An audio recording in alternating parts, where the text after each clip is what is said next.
O matar muitas vezes é um sonho, é um pensamento, é a alegria de alguém. Então aí a gente começa a refletir, será que eu não sou mesmo uma assassina?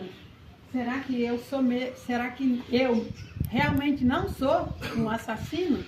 Porque quantas vezes a gente já ouviu alguém contar um sonho, contar uma história, contar um projeto, e a gente virou e disse, isso aí não dá certo não. Não tá vendo que isso daí não é para você?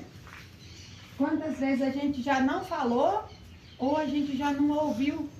Então, quantos de nós já enterramos muitos projetos, muitos sonhos, muitas coisas que Deus constituiu para nós, mas porque alguém falou, não era para nós, porque alguém falou que aquilo na nossa mão não ia dar certo, aí a gente fala, é mesmo, né? Então, por isso que quando a gente estuda os mandamentos, o Senhor ele vai colocar a gente no caminho. Eu não posso viver de acordo com o que o outro está falando para mim. Eu preciso viver de acordo com aquilo que Deus constituiu para mim. Se alguém olhar para você e dizer para você, você é isso. Mas se Deus ele está na Bíblia, ele está na palavra. Ele diz que o céu e a terra passarão, mas as palavras dele não vão passar. Se ele diz para você que a sua alma, você, dentro de você existe um ser que veio de Deus e que no momento certo, porque você tem um propósito a ser cumprido aqui nessa terra, esse ser que chama Deus, que está dentro de você, que é a essência boa que Deus colocou dentro de você, que muitas vezes nós corrompemos com os nossos atos, com as nossas ações, esse ser vai voltar para Deus em algum momento. E quando chegar lá, você vai ter que dar conta do que você fez e do que você não fez. E não é só você, todos nós vamos passar por isso. Então, quando a gente consegue fazer essa ligação, ter esse entendimento, aí a gente começa a refletir acerca daquilo que Deus, ele vem dando e ensinando para que a gente venha viver aqui na Terra. Eu fiz uma pequena anotação aqui que diz assim, o que é matar? Matar é tirar a vida, causar a morte de alguém. Né? Essa aqui é a morte física, né? Aí aqui eu coloquei assim, o que é a vida?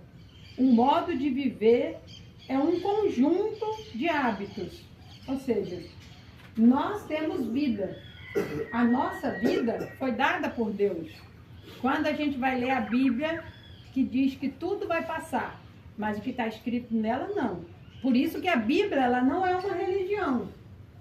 A Bíblia, ela é uma maneira de você viver. Então, Deus, ele não pede para você ser religioso. Deus, ele pede simplesmente, ele te dá o caminho a qual você precisa seguir para que você possa ter uma vida, ou seja, um costume de hábitos aqui melhor. Porque todos nós queremos ter uma vida melhor. Mas qual de nós que quer obedecer?